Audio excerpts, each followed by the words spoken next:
Your program will begin shortly. Launch sequence. Activate.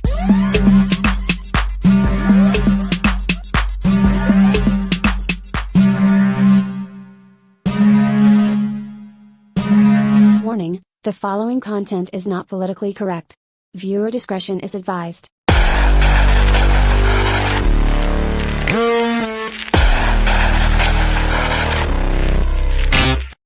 Welcome back to the channel today, everyone. I'm Sarah Higdon. This is Transform to Freedom.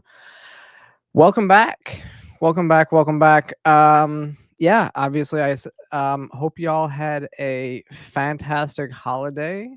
We had, Christmas 2 weeks ago. I didn't do a live show last week, but you still got an episode. Hi, Mishka. Welcome in. But you still got an episode.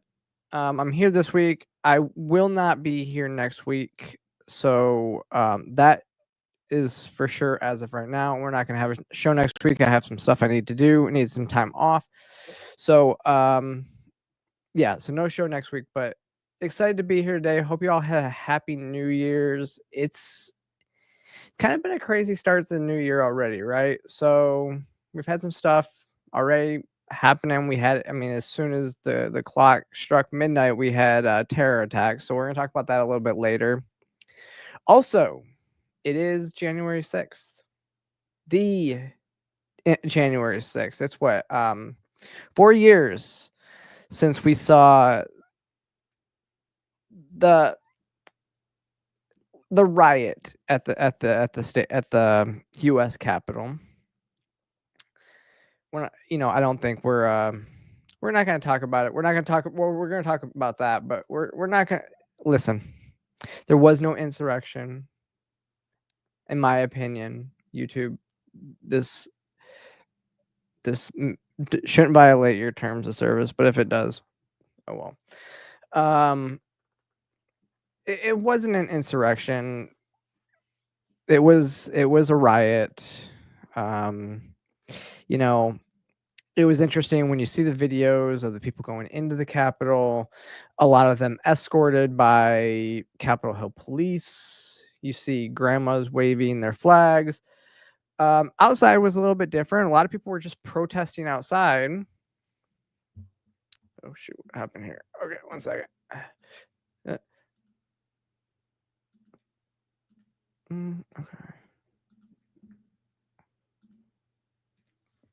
But obviously, a lot of people, outside. Did I forget to post that?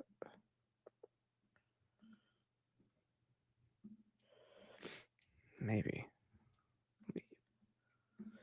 A lot of people protesting outside. The videos are kind of crazy because they're and I'm not going to downplay this and say that there wasn't violence. There was definitely violence from some of the protesters, I think. But right now it looks like, the vast majority of those that are being held, that are still awaiting trial, were non-violent protesters. They were charging people who went inside the building, who were basically escorted by Capitol Hill police when you watch the videos of that. Now, Donald Trump has vowed to pardon the people who were there. He has specifically stated, though, he is going to pardon non-violent people, which I agree with. If you were violent that day, your sentence might not be just. So there may be some commutations. But I do think that if you were violent that day, you should know better, and you still should be charged. Now, there's also the question of entrapment. We've talked quite a bit on this show about FBI assets, FBI informants, people being on the ground, provoking situations, could be considered entrapment. And we don't know those answers yet. Maybe, just maybe, if we get somebody like Kash Patel in as the FBI director, we will actually know those answers. Because it's interesting, the FBI released some more information this week about the January 6th pipe bomb, a person that placed the pipe bomb near the DNC during that day, and the person still hasn't been caught. And it's really interesting. It's taken 4 years for them to release this information. So it's interesting. And then you have the ladies of the View, well, Sunny Hostins, who, my gosh, how let me just play this clip out and we'll react to it. I think we need to find moral clarity, in this country. And I just remember after January 6th, you had someone like Mitch McConnell placing the blame on January 6th where it belonged, squarely on Donald Trump's shoulders. Mm-hmm. And then you started seeing people backtrack that, mm-hmm. and losing their moral center. You had Condoleezza Rice, I believe, on this very show saying, we need to move on from January 6th. Mm-hmm. I say no. You don't move on, because January 6th was an atrocity. It was one of the worst moments in American history. And when you think about the worst moments in American history, like World War II, things that happened, like the Holocaust, chattel slavery, we need to never forget, because past becomes prologue if you forget any race. I want to ask you, I think we need... So first off, we need to never forget January 6th, right? I guess in the same vein, we should not forget the 2020 riots. The 2020 riots were vastly worse than January 6th. The only difference, so January 6th was a riot where there was some people who were breaking into the Capitol. That's wrong. Some people who were instigators in this. Some people who went there for nefarious reasons. They try to blame Donald Trump for it, but Donald Trump told his people, said specifically, go peacefully voice your opinions over there. And specifically, if you actually watch the video, the 2020 riots went across this entire country, were extremely violent. There were some just peaceful protests, yes, but they were extremely violent across the country. And they have never been condemned by the Democrats. They've never been condemned by people on the left. They've been justified, completely justified. So, but they were vastly worse in comparison to the amount of damage and death. In fact, they keep telling this lie, talking about the people that January 6th, the only person that was killed because of actions at the Capitol was Ashley Babbitt, who was shot with zero warning. A Capitol Hill police officer fired his weapon into a crowd and killed her. And if you see some of the video, there's some video from Taylor Hanson, who was filming there, right there. You can see her trying to stop them from breaking the glass from entering. She was actually more of a intermediary, trying to stop some of the violence up at the front. And as he described, the officer fired his gun into the crowd without a verbal warning at all. That was the only person that was actually killed because of January 6th. One of the police officers died of a heart attack. There were some police officers assaulted, but no police officers were killed by protesters. That has been a lie that they've trotted out. Yet the 2020 rioters, the Antifa BLM rioters, there were multiple deaths across the country. So we should never forget that. We should never forget what happened in those 2020 riots. And then they want to play January 6th up. The biggest thing is January 6th took place where government officials were residing. because it was a riot that scared our politicians, the sacred ones, then it was okay. So when it happens, they don't condemn it when it happens all the way across the country, but it becomes an insurrection when it happens to them. And again, I'm not gonna justify the actions that were taken that day. I remember watching it, and it was quite embarrassed that people were scaling walls, right? But that's just what it was. It was a riot. I don't believe that violence is ever the answer. I don't think and rioting was not the answer. But then I know people. I mean, you can see the people who went inside, and again, most of them were just following people in front of them. And guess what? We had news reporters that are getting charged, like Steve Baker getting charged, who was part of his official duty as a reporter was capturing the scene, and he's been charged. But when you watch the videos of like the what is it, the shaman, the guy with the big stuff in the spear, he was so respectful. He was shaking hands with Capitol Hill police officers. They basically let him in and like escorted him through the building. The lectern guy, same thing. I mean, you had grandma at the corner waving her flag. It's like there's two different January 6th to talk about, and everything's getting lumped into one, and it's all being played into what we saw with the violence. It's not looking at, most of the people that actually went inside were not the violent ones. They were the ones that were just kind of like basically on a tour. Most of the people that were going inside, they're like, hey, this is our building. We can go in here. This is, we've been in here plenty of times before. This is the people's building. And they were going inside, and most of them looking around, like enjoying. Just there was like not any like violence from those people that were inside. And then Sonny Hostin. First off, I didn't know that America.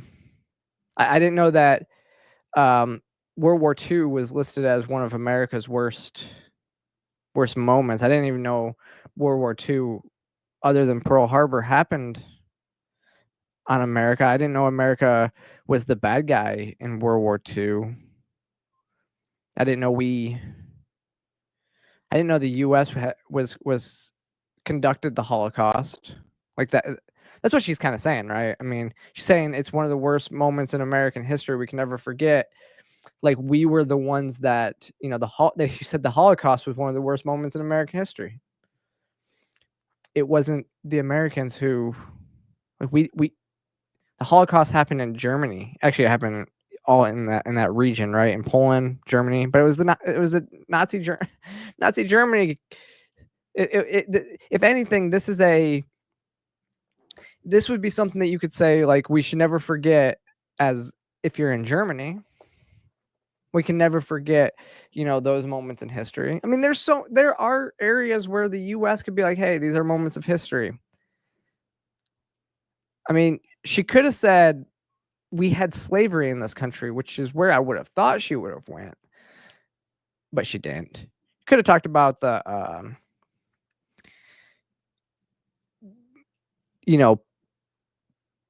different stuff when it comes to,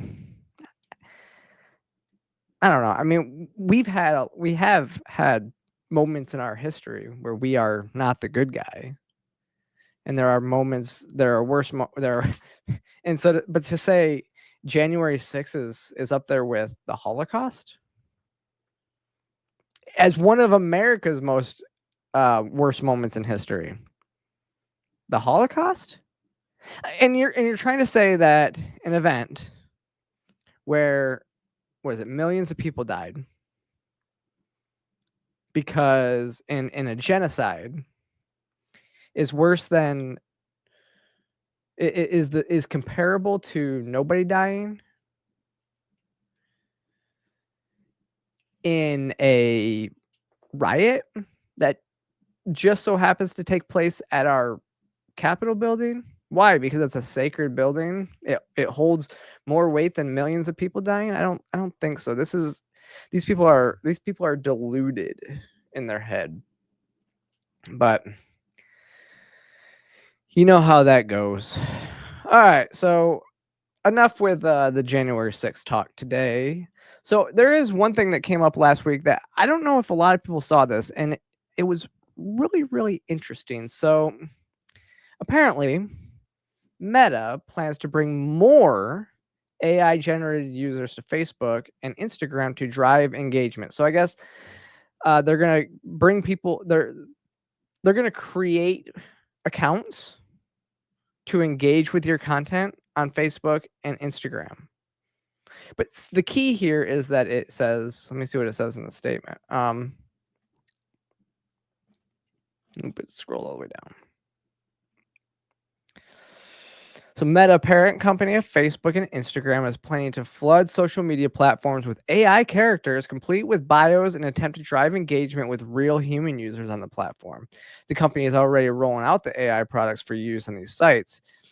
These include products that will aid users in creating their own AI characters to populate both platforms. The AI accounts are anticipated to be just like human accounts without being human. The goal of this rollout, said the VP of production, is to make apps more entertaining and engaging. Another part of that project is to make the interaction with AI more social. So yeah, exactly, Jen, aka bots. They are going to now they're telling you the quiet part out loud, right? So we've been talking about how awful it is to interact with like trolls and bots on Twitter. Now they are actually telling you, as a company, they are going to roll out bots and push, they're going to be trying to engage more with bots. And I really want to see what I'm really actually interested to watch what happens with this, because if you don't know, social media companies, where they make how they they make their money is through advertisements. And so advertisers, what Facebook is able to do is they're allowed to say, we have this many users on the platform.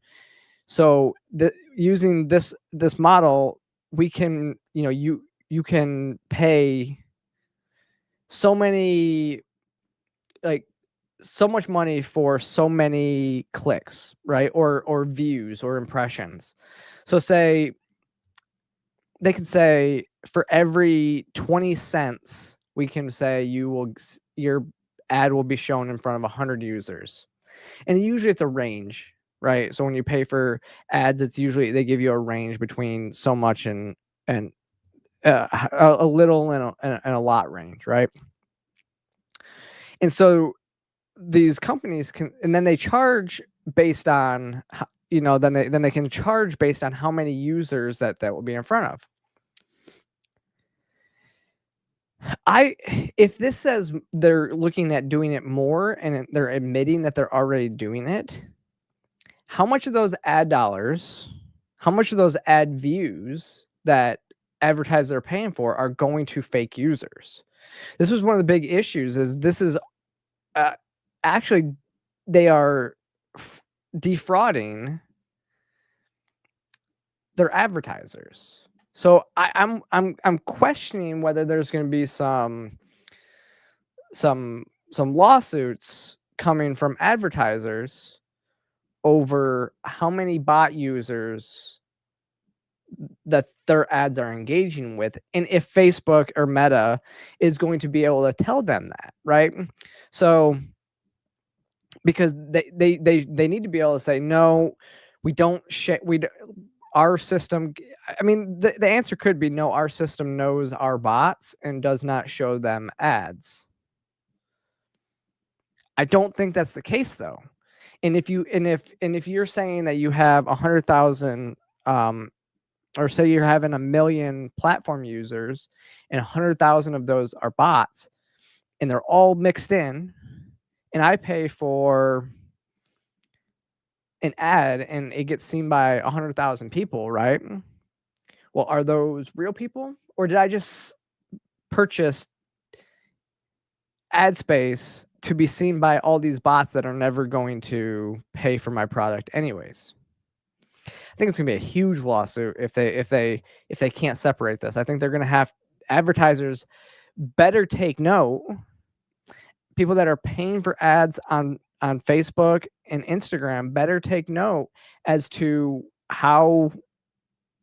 what's going on, and they better be asking the questions like, are these real? Are all my views going to, or all my ad spend, is all my ad spend going towards real views, or is it going towards bot views?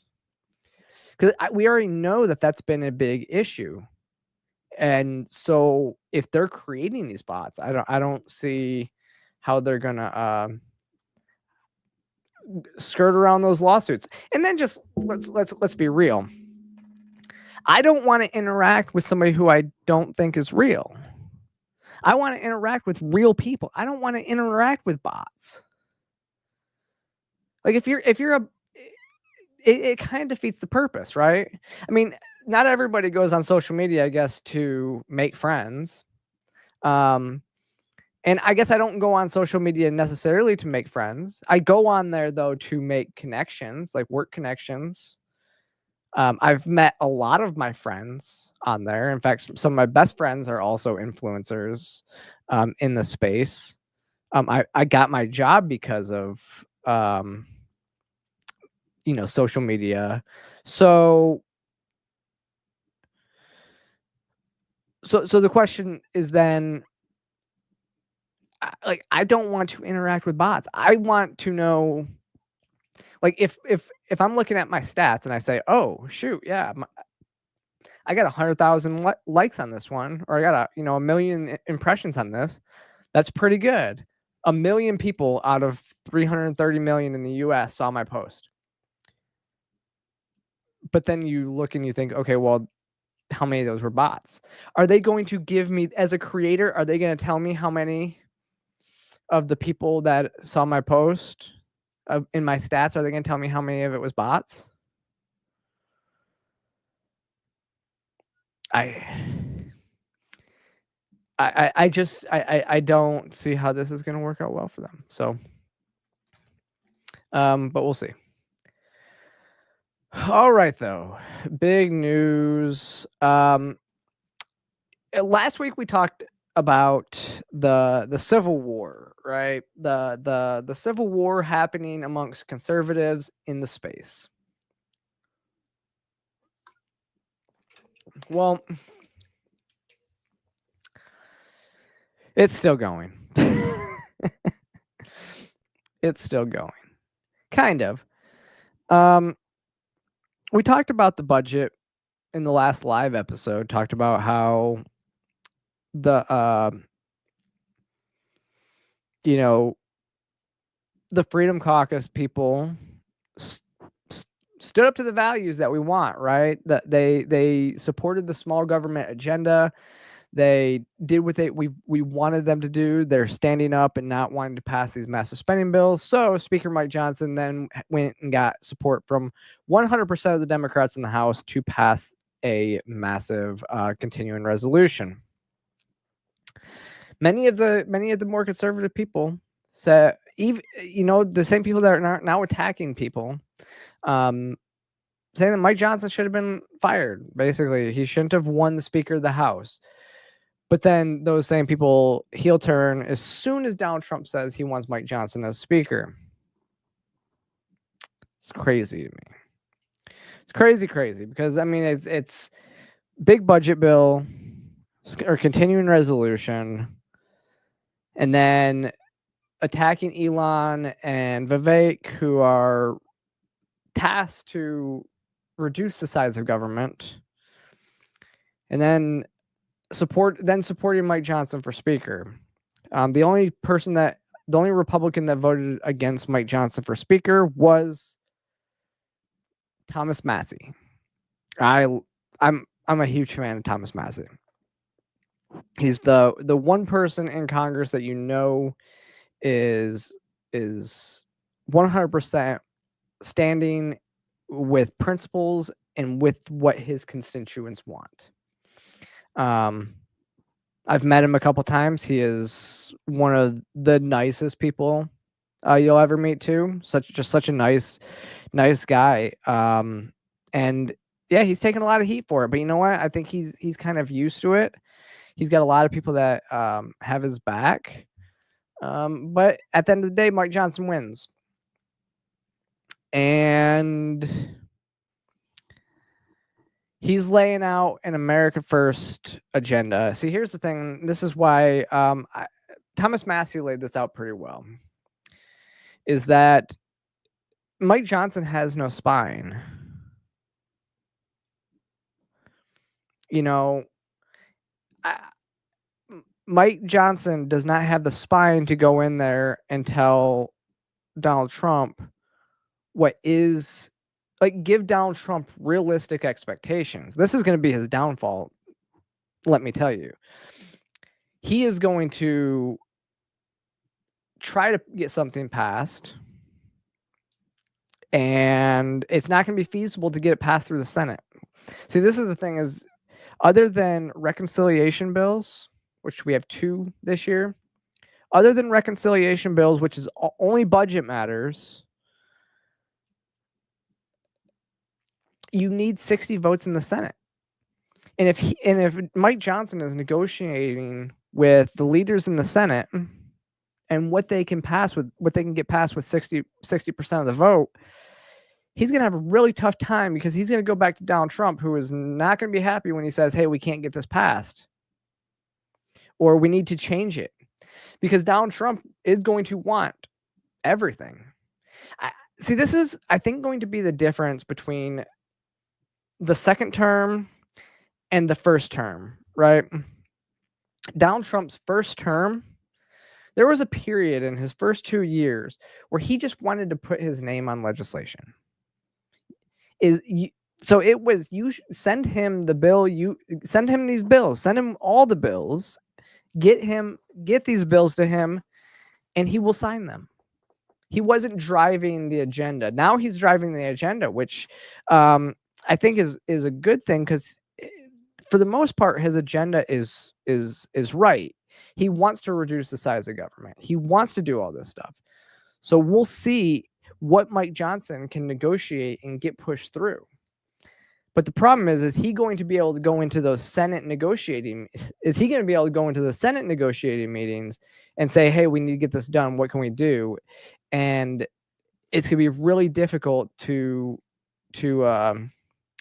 get those things passed, especially like, it's like, even already this week, we've thrown out the ideas that we were talking about last week, right? So when we were talking about the budget bill, we were saying, hey, separate this, put them all into individual bills, make these all individual bills. Well, Donald Trump comes out today and says he wants one massive bill to be passed on day one that does, like, his whole agenda. He's not gonna be able to get that done. I don't think he's gonna be. It will be interesting if they are going to be able to get that through the Senate, but they should still be broken up by individual bills. We should be passing individual bills for individual items. We shouldn't have massive bills at all. Not spending bills, not regular bills. So I don't know what we're gonna see, but I mean, so the first thing that Mike Johnson did as soon as he gets elected, he abandons the Jeffersonian rules, or the Jeffersonian motion that led to Kevin McCarthy. So basically, the first thing that he did, he came in and protected himself. He came in, so the McCarthy, the Jeffersonian motion was that, what is it? That one person, it only required one person in the House to file a motion to vacate the Speaker. And that's how McCarthy got ousted. It was Matt Gaetz, I believe, that ousted McCarthy. And so come in, the motion to vacate now. Not only is it Nancy the Pelosi rule used to be that, so Nancy Pelosi was the first that put this in and said the Pelosi rule was that it took 6 House members to force a vote for speaker, a motion for a motion to vacate. Now it takes 9 under the new Johnson rules. Like, first thing he does is come in and protect himself. Now, I didn't listen to the full speech, but I'm going to say what he says in this speech actually sounds good if we can do it. If he can manage it. I mean, here, let's go with this. Let's play it. To defy tyranny, in the coming months, we are going to pass legislation to roll back the totalitarian 4th branch of government known as the administrative state. We're going to drastically cut back the size and scope of government. We're going to return the power back to the people. And in coordination with President Trump and his administration, we are going to create a leaner, faster, and more efficient federal workforce. We need to do that. Our people do not deserve to be ruled by millions of bureaucrats they've never voted for, never met, and can never hold accountable. They deserve a government that is led by those they've elected to lead. That is how Article 1 is supposed to work. That was the idea of the Congress, and we will return to that principle. The American people have called on us to reject business as usual and throw out the status quo. We must and we will heed their call. Sounds good. Honestly, I wish he would have said in conjunction with that, he would have said, which means on day 1, we are going to pass the REINS Act. So REINS, you can go look it up, is an act that says, if passed, says that the federal bureaucracies like the DEA, FDA, what is it? I forget all the drawn blanks, but all the different bureaucracies amongst that all the cabinet members sit over top of, they can't make any rules they can't basically make any rules for the American people without Congress voting on it. So they have to come to Congress every time that they want to pass new ridiculous rules. That needs to be passed day 1, because as he says, we need to give the power back to the people and not these unelected bureaucrats that are running our government. Oh, hey, Adrian, nice to see you. Yeah, he is. I was just telling everybody that he has no spine. He is faker than my old happy. I guess not happy anniversary. January 6th took your day. I know. He is definitely very fake, and I don't think he's going to last long as speaker. I really don't think he's going to last long as speaker, because I don't think he has the spine to get it done. I don't think he has the spine to get the agenda passed. Like I said, he honestly, now that they are back in session, he should call to bring the REINS Act up for a vote immediately. Like, this is the first thing that should get done. Like, the first thing. Because it does exactly what he just says. It cuts back on the power of unelected bureaucrats. So, well, all right, moving on. So obviously, if you haven't been living under a rock, you know that, what was it? on January 1st, there were 2. I don't know if they're considering both of them terror attacks at this point, but there were 2 attacks. Actually, there was 3 because there was also a shooting in Queens that didn't get any attention. And actually, I'm thinking about all this stuff. Remember what happened to the shooting in Wisconsin, the school shooting in Wisconsin? That kind of disappeared from the news too, pretty quickly. Maybe because it didn't fit anybody's narrative, so they just they abandoned it. I don't know. Kind of like they abandoned the one in New Orleans, right? So that's why we're going to talk about it first. There was a terror attack in New Orleans. This guy drove this truck into a crowd not long after midnight. I think it was like 2-3 a.m. in New Orleans, right down Bourbon Street, Party Street in New Orleans.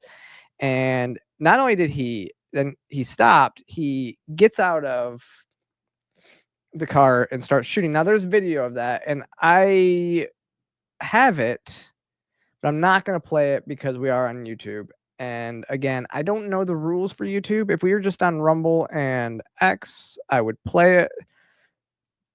But I've already gotten in some hot water with YouTube. Y'all know my stuff with that. So, but he gets out of the car, he gets out of the truck, starts shooting, kills multiple people. And this is the thing is, yeah, I'll be so banned.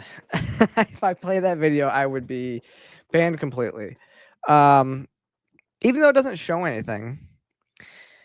I'm probably gonna get banned just for talking about this. But so this guy, former military member, he's previously served in the armed forces that converted to Islam, but was reportedly radicalized. The video is reportedly made in reference to his divorce.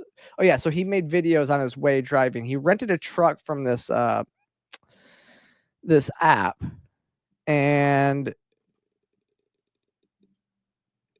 yeah, he apparently he had planned to kill his family and had joined ISIS. According to these videos that he had done, he had lived in Texas. He was like I said, a military veteran. I guess he said in the videos that he changed his plans and joined ISIS and referenced several dreams that he had about why he should be joining the terrorist group, according to the officials. Apparently, the truck was also loaded with IEDs. There was videos of him walking around placing coolers loaded with explosives around the area. I don't know. This guy is actually giving me more like the remember the Fort Hood shooter? Giving me those vibes. You hear some of the he had radicalized, and I'm assuming it's something like this too. You see, if you're as a Muslim, both of these people were Muslim. You see what the U.S. has done in wars across the Middle East and how we've destabilized the region, and then they get wrapped up into the ideology that that the terrorists are promoting, and they get radicalized. Seeing it on one hand or hearing about it on one hand, and then just kind of having wanting to take revenge on the people that he served with, or just take revenge on the country as a whole and commit a terror act in the name of the people that radicalize them. But that's I don't know. There's more to this, but this is the thing is, people died in this one. I don't even know if I saw any articles putting out there the names of any of the people that had died in this attack. Yeah, Adrian, that's possible, and that's kind of, I don't know about the full. I think that there's something like that going on. I think there is, because that is the connection, right? There's multiple connections here, there's multiple connections to this guy, the second Trump shooter, and the person that we're going to talk about, the person that we're talking about next. So, I guess the FBI said on Thursday though that this guy, they believed, acted alone and was inspired by ISIS, but not directed by the terrorist organization. He rented a pickup truck in Houston on December 30th and drove to New Orleans on December 31st. He posted several videos in which he proclaimed his support to ISIS. The FBI said that he had joined the terrorist organization both for the summer. 2 IDs were recovered from the area, and an ISIS flag was recovered from the back of the vehicle. Now, also there was some stuff that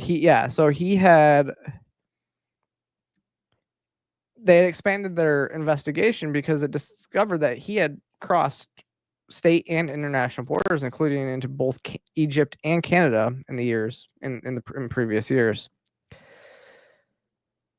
Now, we have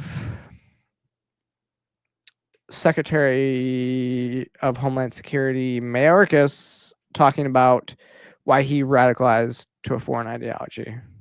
The FBI says this New Orleans attacker was, quote, 100% inspired by ISIS. What can you say about how his connection to ISIS emerged?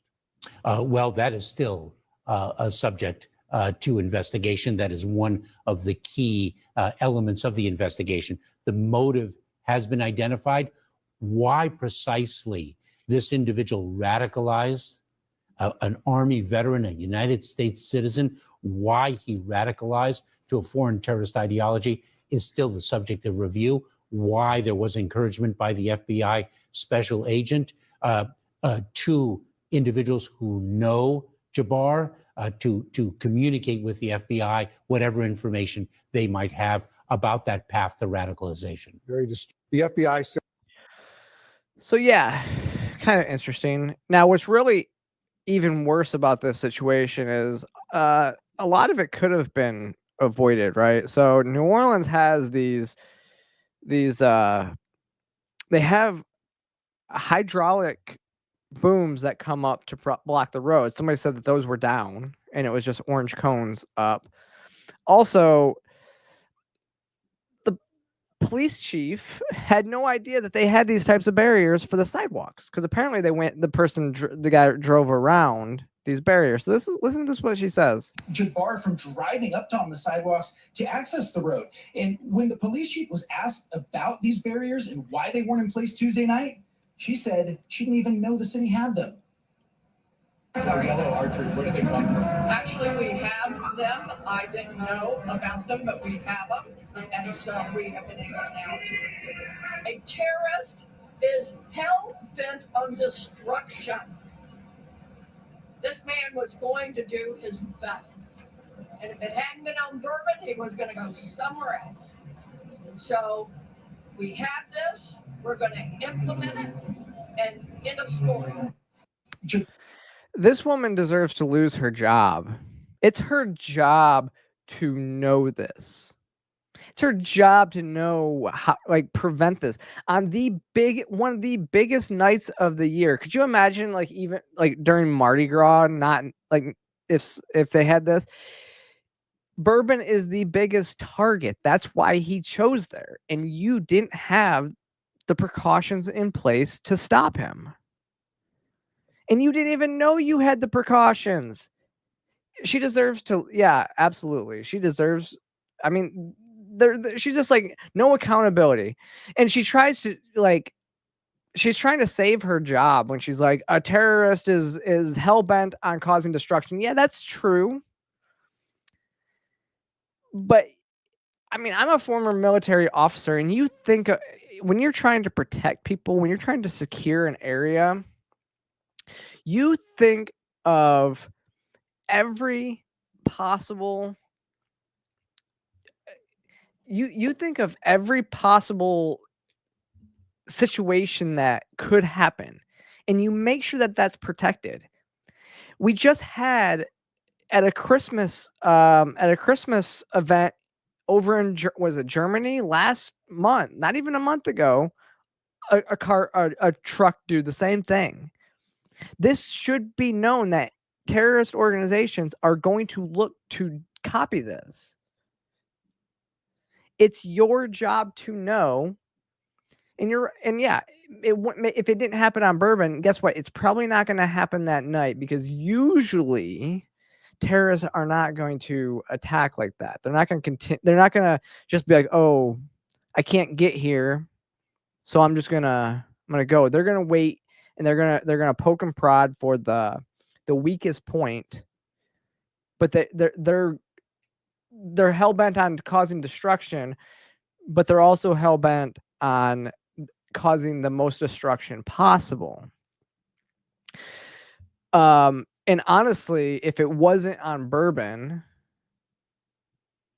it could have been the next night at the football game that they had decided to do this.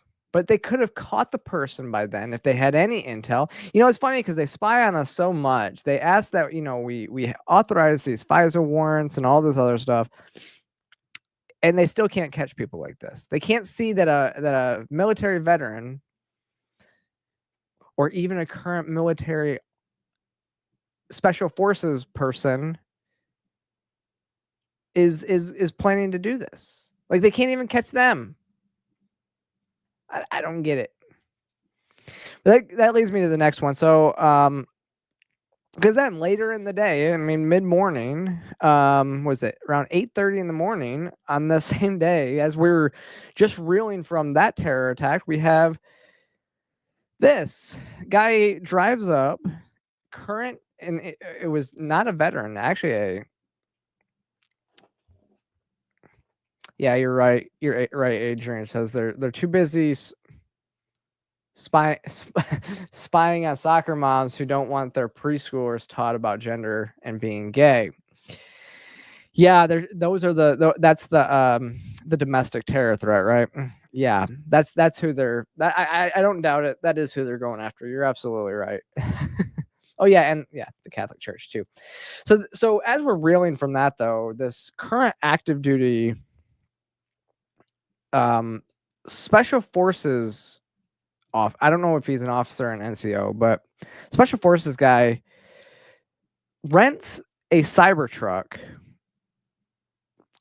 from the same organization as the guy from the New Orleans attacks. Literally the same rental agency rents the Cybertruck, drives it to Trump Tower in Las Vegas, and blows it up with himself in it. Here's the video. You can see it had a bunch of fireworks in the back, blew it up. Now, as people pointed out, and in a letter, apparently, he said that this was not a terrorist attack. Yeah, here it is. Says, left a note on phone claiming explosion was wake-up call, not terrorist attack. Now, this story has gotten a whole lot more coverage than the story about the terror attack and the terror attack in New Orleans, where people died in New Orleans. Nobody died in this one, and this is the one that's getting the most attention, but it's all really weird because there's a lot of speculation on this one. Yeah, and I mean, there's a lot of questions. Was he actually dead before he got there? They said he shot himself in the head, but before the explosion, there's a video that shows it like doesn't seem like there's no shot in this video right before the explosion happened. So we just don't know, right? But he says it's not a terror attack. I believe that because one of the reasons I do believe that it does seem like more of like a Timothy McVeigh Oklahoma City bombing type thing, other than he didn't want to actually harm many people. He apparently left a manifesto that was conspiratorial in nature about stuff. Again, it was very similar to like, it was almost seemed, yeah, it was very much Timothy McVeigh like. So as you talked about earlier, Adrian, with the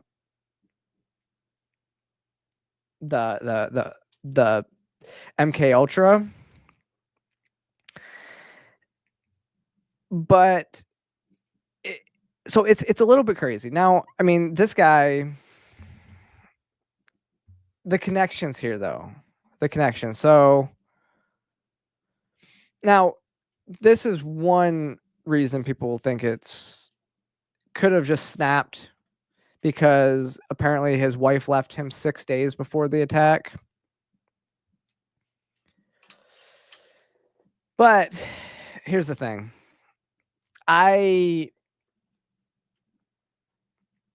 This guy was known actually to some people, that some influencers and stuff too. Like, this was him. I'm actually not gonna play this clip because it will get it'll get copyright struck. So, but he was one of the ones that took part with he took part in one of the reality shows on the History Channel as well. Let me see. There was one thing. Okay, this is where things get interesting though. So the Department of Defense actually confirms that he had previously deployed to Ukraine pre-war, and that he was currently deployed overseas with 10th Special Forces Group, Special Operation and so it's SOCOM.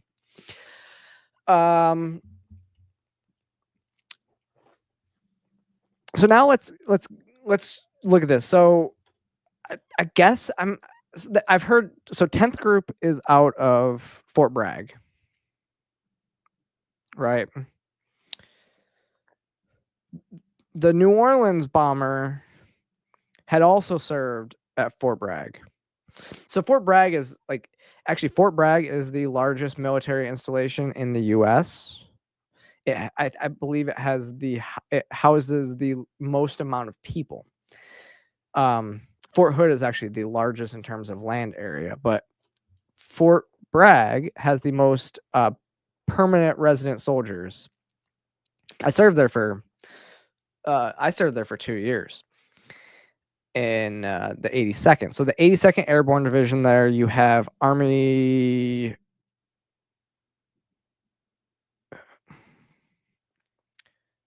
Is it? No, it's Central Command. CENTCOM. No. The 18th Air.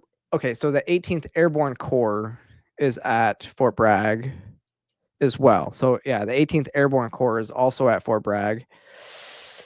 You also have JSOC, which is Joint Special Operations Command. So that is all your Special Forces commands. So like Army Green Berets, Navy SEALs, and the like.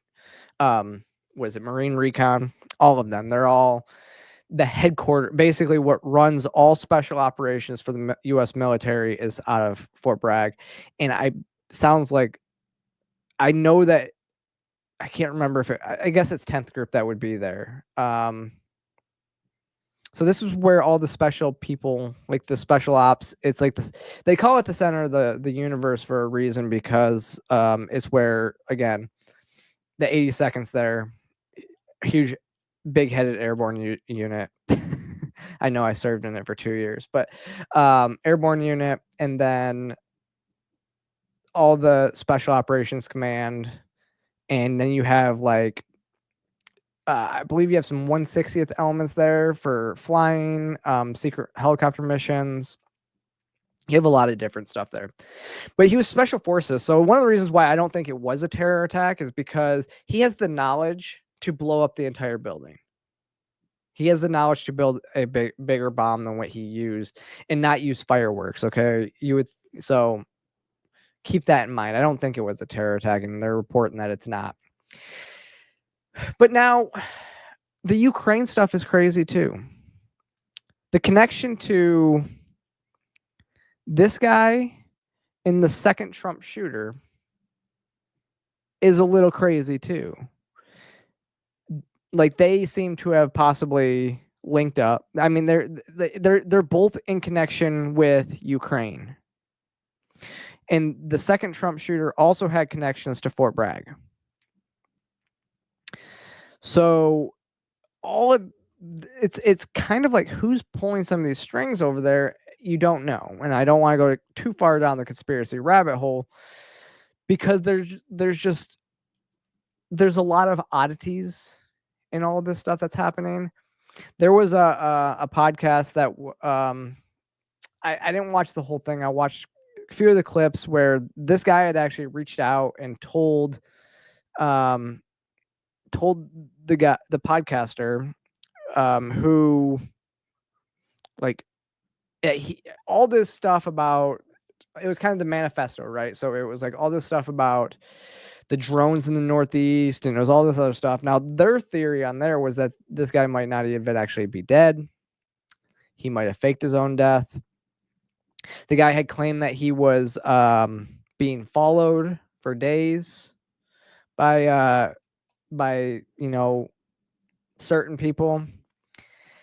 So it's just there's a lot of really weird oddities going on with this one, but the connections to all this stuff is crazy. Now I will say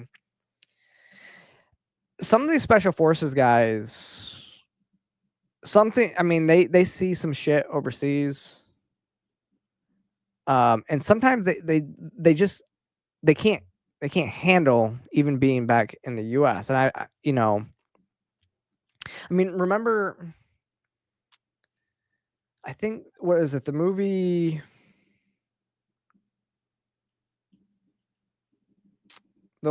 was it The Lone Gunman? No, it was the movie about Chris Kyle. And you see, Chris Kyle had a hard time adjusting to life back in the U.S. and wanted to continuously be overseas. He felt more comfortable in a war zone, killing people. So something does change with these guys' brains, and I don't know. They have to go when they go through their training. They go through a lot of even psychological operations through their training. When I was at Fort Campbell, I know of at least one instance. I thought there was like 3, but there was at least one instance where a fifth group guy. So there was one while I was there. I mean, a fifth group guy had murder suicide. So the person had killed his wife and kids, drove down to Florida, and then killed himself in Florida. And I think it was like 2 years. I know of another one at least 2 years before I had gotten there. There was a very similar fifth group murder suicide during leave in actually on-post housing in the same complex that I had lived in when I was there, in on-post housing. So something weird. Like I said, there's some PTSD stuff, but I don't know what these guys go through for their training. We do know, like, again, like Adrian said earlier, I had mentioned earlier, we do know the military has conducted experiments like MK Ultra, which was tied to Timothy McVeigh and the Oklahoma City bombing, where it's like they try these brainwashing techniques, and they try to try to control people. But I think there's 2 different situations here. I just think some of the connections between these 3 people are going to be interesting to see how these things play out. And I do, though, wish that we would. I mean, don't blame the hippies.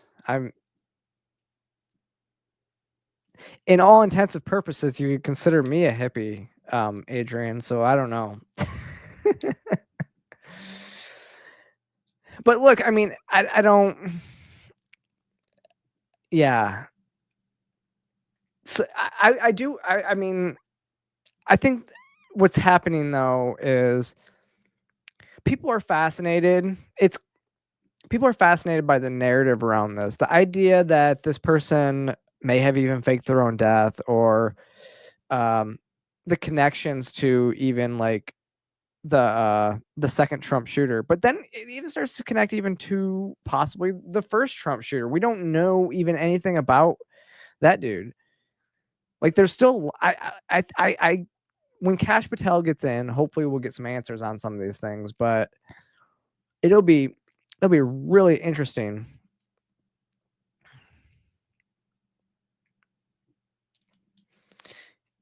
So Jen McMahon says even Sears training can offer can cause mental shit. Yeah, you know, I've heard that, because so Sears training is what helicopter pilots go through, right?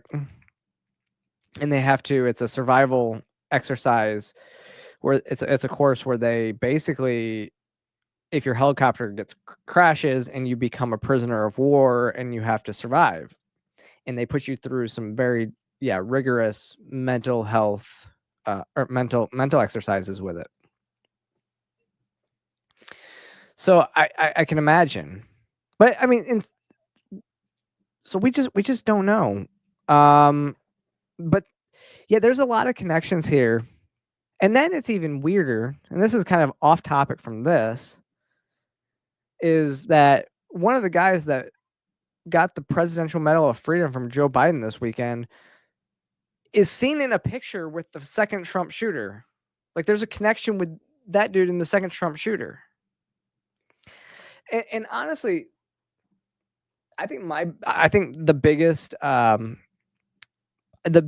guess, conspiracy theory that I can come up with is the CIA has a lot of connections in these areas, right?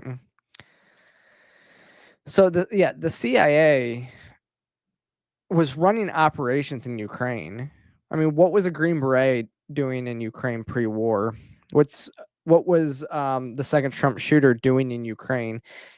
Apparently, this guy was also recruiting people to go over to Ukraine to help out.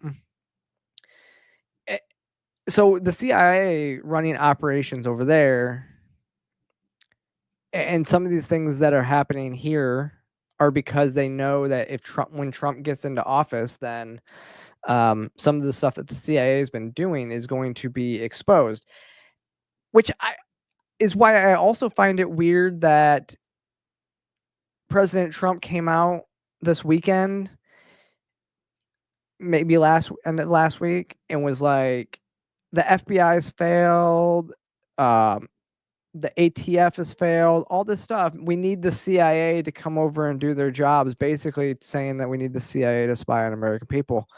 It's a really weird statement for somebody like President Trump to make. That shocked me, because it's the CIA who is most likely causing a lot of this chaos. It's the CIA that, quite frankly, has the most to gain. So I don't know. We'll see. All right. We are running up on the hour, but if you guys didn't know, good news. The tyrant of Canada is stepping down.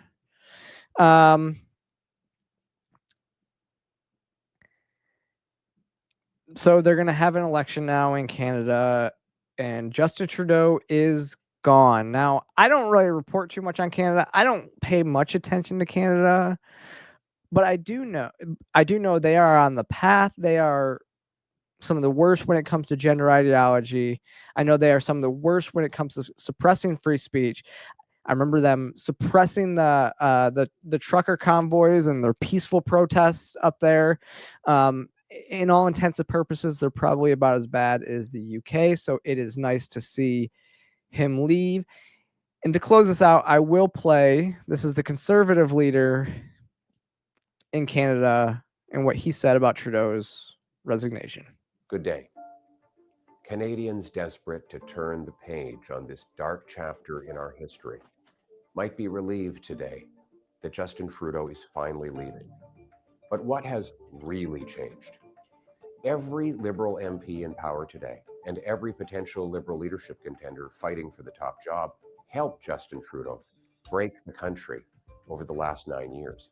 All Liberal politicians actively worked to pass into law the job-killing inflationary carbon tax, a tax that Carbon Tax Carney endorsed in his book. All supported a law quadrupling the tax over the next 5 years. All voted for or actively supported Trudeau's out-of-control spending, debt, and immigration. All passed Trudeau's housing policies that doubled the cost of homes. All Liberal politicians helped pass catch-and-release bail and house arrest for the most rampant reoffenders, policies that increased violent crime 50%, gun crime 116%, and hate crime by 250%. So given that Liberal MPs and leadership contenders unanimously supported everything Trudeau has done, why dump him now, right before an election? Have they had a change of heart? Is it because they feel guilty that they doubled housing costs, hiked taxes, unleashed crime, broke immigration, forced a quarter of the population into poverty? No. They continued supporting Trudeau when he did all of those things. No, their only objection is that he is no longer popular enough to win an election and keep them in power. They want to protect their pensions and paycheck by sweeping their hated leader under the rug months before an election to trick you and then do it all over again. Now, while leaderless Liberals focus on saving their jobs and fighting each other for power, the country spirals out of control, an out-of-control housing emergency, an out-of-control migrant crisis, an out-of-control $62 billion deficit, not to mention tariff threats from the United States.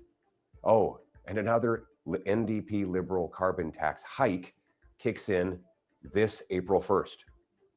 Everything's out of control, and now the government is out of control. This cannot go on. We need a carbon tax election now to choose between the NDP Liberal costly coalition that taxes your food, punishes your work, doubles your housing costs, and unleashes crime and drugs in your community, or common sense conservatives who will axe the tax, build the homes, fix the budget, and stop the crime. Canadians can take back control of their lives and their country, take back control of our border, take back control of immigration, take back control of spending, deficits, and inflation. Take back control of our streets by locking up criminals, banning drugs, treating addiction, and stopping gun smugglers. We'll cap spending, axe taxes, reward work, build homes, uphold family, stop crime, secure borders, rearm our forces, restore our freedom, and put Canada first. All with one mission: to bring home Canada's promise that every hardworking Canadian gets a powerful paycheck and pension that buys affordable food and homes on safe streets where all are united for the country we know and love. Canada first, Canada last, Canada always. Let's bring it home. So, I mean, that's I don't know. We'll see. The world is changing. First we saw Trump's first term, then we saw Javier Milei in Argentina. Will we see Canada flip? Will we see them actually get rid of the Liberals and vote for Conservatives? It will be interesting to see. I mean, that was you could see the Canada First message and basically playing off of America First, right? I think, and it was Donald Trump who once said, yeah, it might not have even been Canada, but he said, I think it was about France. He said, yeah, he should be promoting France first. That's his country. Bye, Adrian. I'm logging off here too, so you're not gonna miss much. But yeah, it'll be interesting. We'll see the way that the country goes. The Canada First message is the way to be, and I think part of it, Justin Trudeau didn't care Maybe some of it was that Donald Trump just straight up embarrassed him. Like maybe we should just, he didn't want to have to deal with the tariff threats from Trump. He didn't want to be embarrassed anymore. Basically, Trump saying maybe we should just, annex Canada. Who knows? But we'll see what Canada actually does here in the coming months. And yeah, we'll see what the vote comes out to be. We'll see if this is going to be more, freedom for the rest of the world. But not sure. But if you've made it this far in the stream, I thank you so much. Again, we're not going to have a stream on next Monday. So we'll be back in 2 weeks. Should be back in 2 weeks. I'll keep you posted. But if you've made it this far, click that like and subscribe button. Follow me across all social media platforms, and I will see you next time.